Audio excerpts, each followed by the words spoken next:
does that impact then at a board level, at least, that, you mentioned about recruitment and all of that kind of thing, not just playing staff, but, across the whole club?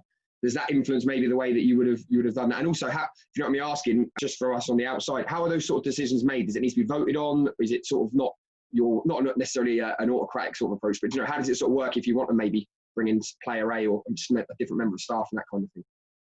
Yeah, no, it's a fairly straightforward process at Linfield. I mean, we have a team committee, a small group of board members who work with the manager and with the head of recruitment. So it's quite a small group, and we're always planning ahead. You're always looking ahead to at least 2 transfer windows. So we would sit down and look at our budget, team budget for the year, so we know what it is, and then we start and plan what positions do we need to strengthen.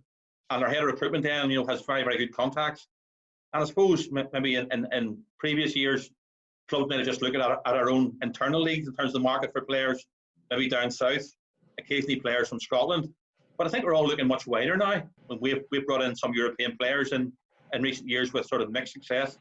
But we're always looking at all markets, because our club has probably got a higher profile now. When you're playing the Champions League, when you're playing against the likes of Legia Warsaw or Karabag or whoever, you're getting that higher profile. Players are noticing, Linfield as a club. Our ranking has improved. So I think we do have a bigger market now for players. But it all comes down to budget. Then you have to be able to fit players into your current budget. So whether it's players coming from other Irish League clubs or coming from leagues elsewhere. But we would take recommendations from our head of recruitment, but ultimately the manager has to be satisfied that a player is going to fit into his team and fit into his squad, and then really it's up to the board just to sanction that. But the manager would really have the call, because he's in charge of team selection, he's in charge of all team matters, and the board's really just there to sort of give assurance to him that that will fit into our sort of wider player budget.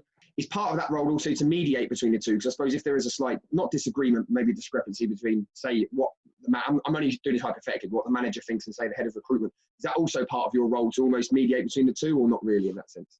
I wouldn't use the word mediate, but I mean, we have open and frank discussions about, because people have different opinions about players, and so that team committee is really there, that we have an open agenda, and people can bring names and bring suggestions forward. We've all watched local football for a long time. We know most of the players involved. People can put forward their views, and we'll come to a conclusion. But ultimately, I mean, if any manager wants a player in his team and it fits within his budget, there's not many boards would say no, because he's the one accountable for performance on the pitch, and if things are not going well, ultimately it's the manager who gets sacked, unfortunately. So you have to give him that authority then to bring in the players that he wants, as long as it fits within your structures.